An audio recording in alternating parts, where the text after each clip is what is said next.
Iran जंग की वजह से भारत में तेल की किल्लत ना हो, इसलिए रूस ने आगे बढ़कर एक बड़ी पहल की। रूस ने दोस्ती निभाते हुए अपना एक ऑयल टैंकर भारत की तरफ भेजा।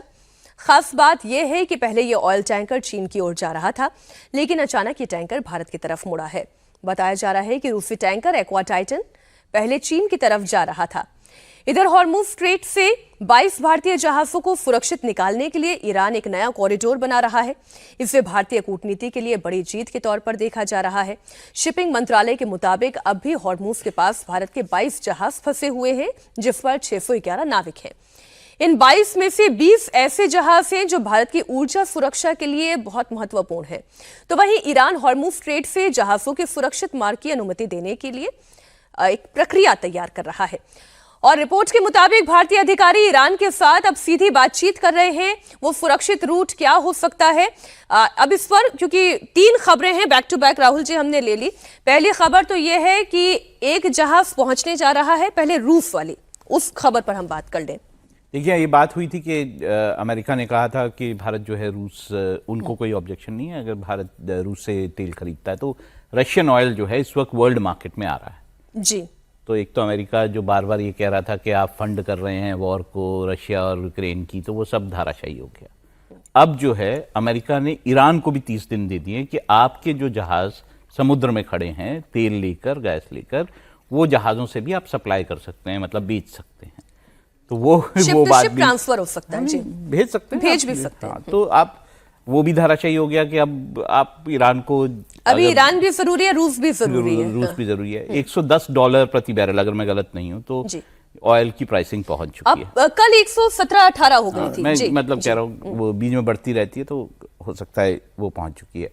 अभी आप इफेक्ट देखिए कि बाकी देशों की तो हालत और खराब है। भारत में भी अब जो ऑयल की, जो आप बोलते हैं कि जिसे एक्स्ट्रा ऑयल बोलते हैं या ब्रेंट ऑयल हो गया, नहीं, जो पेट्रोल जो है, प्रीमियम पेट्रोल, अच्छा, प्रीमियम पेट्रोल 2 उसकी कीमतें बढ़ने लगी हैं। अभी तक सरकार जो है ये भार खुद वहन कर रही है कि भाई आप जो है कीमतें आम जनता के लिए, या आम पेट्रोल जो नॉर्मल पेट्रोल है उसकी कीमतें ना बढ़ाएं, डीजल की कीमतें ना बढ़ाएं। लेकिन धीरे धीरे ये प्रेशर बढ़ता चला जाएगा, और अगर ये प्रेशर बढ़ा तो हमारे लिए दिक्कतें और बढ़ेंगी। लेकिन भारत जो है वो अपनी एनर्जी को सिक्योर करने में लगा हुआ है। उस ईरान से बात कर रहा है कि आप जो है उस स्ट्रेट ऑफ हॉर्मुज से आने दीजिए, रशिया से बात कर रहा है, ऑल्टरनेटिव सोर्सेज से बात कर रहा है और सिक्योर कर रहा है। जो टैंकर्स आपको आते हुए दिख रहे हैं कि बार बार टैंकर्स भारत में आ रहे हैं ऑयल और गैस के, तो भारत की कोशिश ये है कि किस तरह से अपनी एनर्जी जो सिक्योरिटी है उसे पुख्ता बनाया जाए। ये 3 नाम तो अभी हमने दर्शकों के सामने रखे, शिवालिक, नंदा देवी और जगलाट की।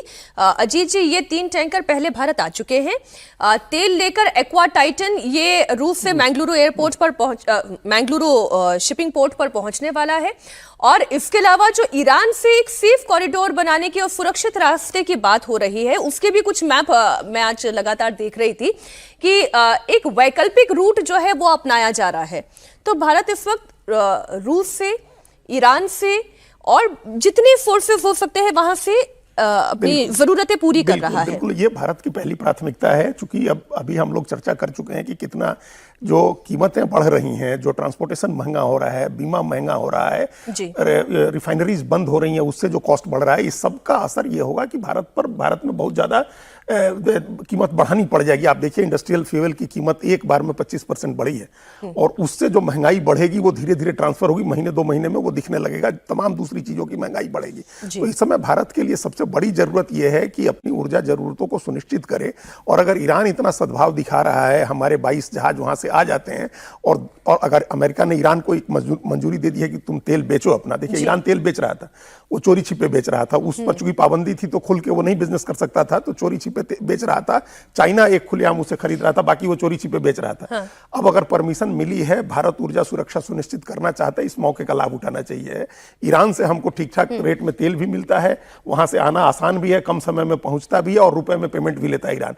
तो ईरान से इस अगले 30 दिन के विंडो का लाभ उठा करके भारत भारत अच्छी खासी खरीद कर सकता है तेल की ईरान से, अभी कर सकता है उसे।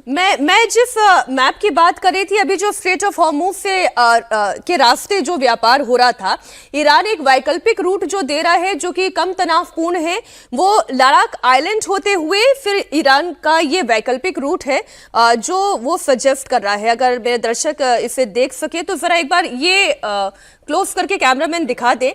तो ये जो डॉटेड लाइन आप देख रहे हैं, ये डॉटेड लाइन वो है जो स्ट्रेट ऑफ हॉर्मुज से होकर गुजर रही है, और ये जो आप देख रहे हैं ब्लू लाइन, ये लद्दाख आइलैंड होकर गुजर रही है। ये एक वैकल्पिक रूट है जिस पर ईरान बात कर रहा है, और भारत से भी ये चर्चा हो रही है कि हॉर्मुज से कैसे सेफली निकला जा सकता है और ये टैंकर्स भारत की तरफ लाया जा सकता है। लेकिन ईरान जो कह रहा है और जैसा उसने आज तक कहा, उसने करके दिखाया भी है।